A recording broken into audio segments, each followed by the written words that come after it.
Bonjour, dans cette vidéo, je vais vous parler des fonctions.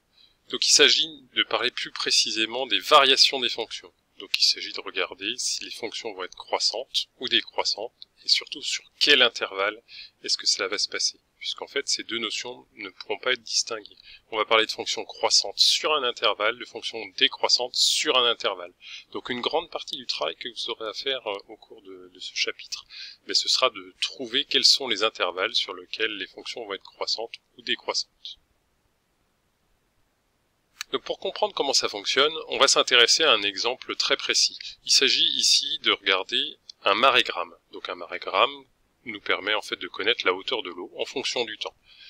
Et donc du coup, là on s'intéresse notamment au port du Havre pour la journée du 26 avril 2021 et on voit en fait que la hauteur de l'eau commence par descendre, puis à partir de 6 heures du matin, elle remonte jusqu'aux environs de midi, puis elle redescend jusqu'aux environs de 18h15 pour ensuite remonter.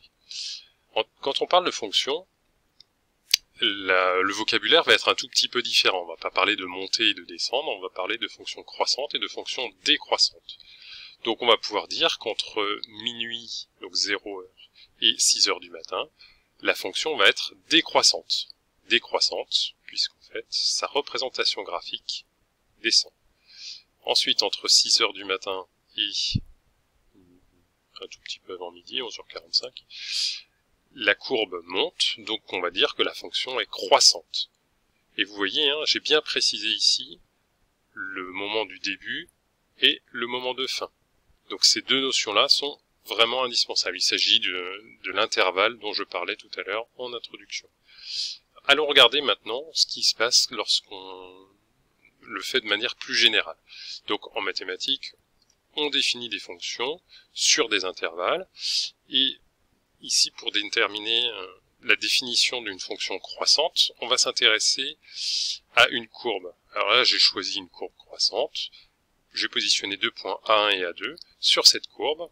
Donc les coordonnées du point A1 sont x1 et f de x1. Donc f de x1, c'est l'image de x1. De la même manière pour le point A2. Donc on va faire ceci sur GeoGebra pour voir un peu mieux les dispositions. Donc le point A1 est mobile sur la courbe. Le point A2, de la même manière, est mobile sur la courbe. Et donc là, on voit en fait que tant que x1 est plus petit que x2, l'image de x1 est plus petite que l'image de x2. Donc vous voyez, tant qu'on est de ce côté-ci, f de x1 est bien en dessous de f de x2. Et à partir du moment où je dépasse x2, l'image de x1 va se positionner au-dessus de l'image de x2.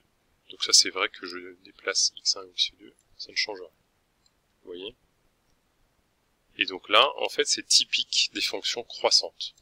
Et donc la définition nous dira que tant que x1 est plus petit que x2, alors f de x1 est plus petit que f de x2. Voyons cette définition plus précisément. Donc dire que f est croissante sur un intervalle i signifie que pour n'importe quel nombre réel x1, x2 de l'intervalle i, si x1 est plus petit que x2, alors f de x1 est plus petit que f de x2. On aurait tout aussi bien pu écrire que si x1 est plus grand que x2, alors f de x1 est plus grand que f de x2. Donc concrètement, une fonction croissante, ça veut dire qu'elle conserve l'ordre. Quand x2 est plus grand que x1, f de x2 est plus grand que f de x1. Cela fonctionne-t-il de la même manière quand on utilise une fonction décroissante? Eh bien, on va regarder exactement de la même manière sur GeoGebra pour voir ce qui se passe. Donc vous voyez, cette fois, j'ai pris une fonction décroissante. J'ai positionné mon point A1 et mon point A2. Donc ici, x1 est bien plus petit que x2. Est-ce que f de x1 est toujours plus petit que f de x2? Ben non, vous voyez bien que f de x1 est positionné au-dessus de f de x2. Donc là, typiquement, une fonction décroissante, en fait, on l'aura en comparant x1 et x2. Donc si x1 est plus petit que x2, alors f de x1 est plus grand que f de x2. Vous voyez, c'est bien toujours le cas, même si l'on déplace x1 ou x2. jusqu'au moment, bien entendu, où on les fait passer de l'autre côté. Donc si x1 est plus grand que x2, alors l'image de x1 va être plus petite que l'image de x2. Et donc c'est ça qu'on écrira dans la définition. Si x1 est plus petit que x2, alors f de x1 est plus grand que f de x2.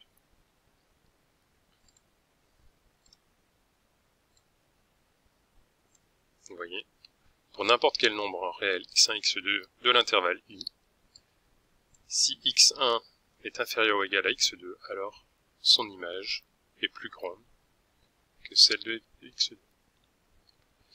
Et donc une dernière notion apparaît, celle de fonction monotone. On dira qu'une fonction f est monotone sur un intervalle grand I si cette fonction est soit croissante sur tout l'intervalle, soit décroissante sur tout l'intervalle. Donc cette histoire de monotonie, c'est bien sur l'ensemble de l'intervalle qu'on doit l'avoir. Alors, mais là, cette partie-là revient exactement à ce que nous avons dit tout à l'heure. Dire qu'une fonction f est croissante sur un intervalle i, ça revient à dire que sa courbe représentative monte entre les deux extrémités de l'intervalle. Donc ici, on voit bien que la courbe monte, donc f de x1 est en dessous de f de x2. Donc on dira que la fonction, elle est croissante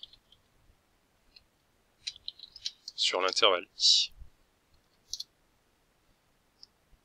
Ici, la courbe descend, donc x1 est plus petit que x2, mais f de x1 est plus grand que f de x2.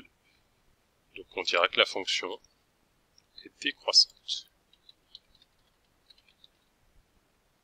sur l'intervalle i. Avec x1 et x2, bien entendu, deux points ou deux nombres de l'intervalle i. Donc le dernier exemple de cette première partie du cours, il s'agit de donner les variations de la fonction f définie par f de x égale 2x plus 3.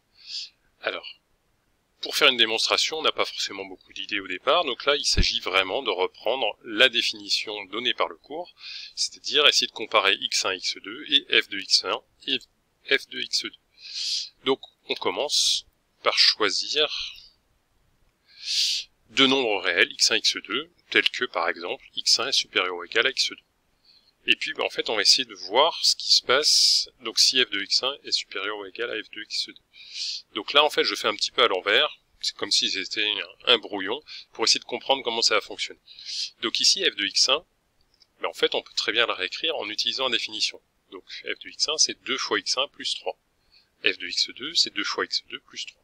Donc écrire que f de x1 est supérieur ou égal à f de x2, ça revient à écrire que 2x1 plus 3 est supérieur ou égal à 2x2 plus 3. Bon, alors maintenant on connaît toutes les propriétés des inéquations. Donc là ça fonctionne exactement comme une inéquation. Si on enlève 3 à gauche, si on enlève 3 à droite, ça change pas le signe de l'inéquation. Donc du coup ça veut dire qu'on aura aussi 2x1 supérieur ou égal à 2x2. De la même manière, on peut très bien diviser par 2, puisqu'en fait 2 est un nombre positif, donc si on divise par 2 des deux côtés de l'inéquation, ça ne change pas les symboles. Donc finalement, x1 supérieur ou égal à x2 va nous permettre d'avoir aussi f de x1 supérieur ou égal à f de x2. Et donc là, en fait, finalement, on a toutes les étapes qui apparaissent. Alors je les construis à l'envers, mais maintenant qu'on voit cette démonstration, il s'agit bien en fait d'une preuve complète avec tout le cheminement. Donc soit x1, x2, deux nombres réels tels que x1 supérieur ou égal à x2. Donc en utilisant toutes les règles des inéquations, on obtient bien que f de x1 est supérieur ou égal à f de x2. Et donc là, c'est exactement la définition d'une fonction croissante. Si x1 est supérieur ou égal à x2, f de x1 est supérieur ou égal à f de x2. Donc on peut conclure que pour tout x appartenant à l'ensemble des nombres réels, on a pris des nombres réels, la fonction f est croissante. Et c'est la fin de cette vidéo.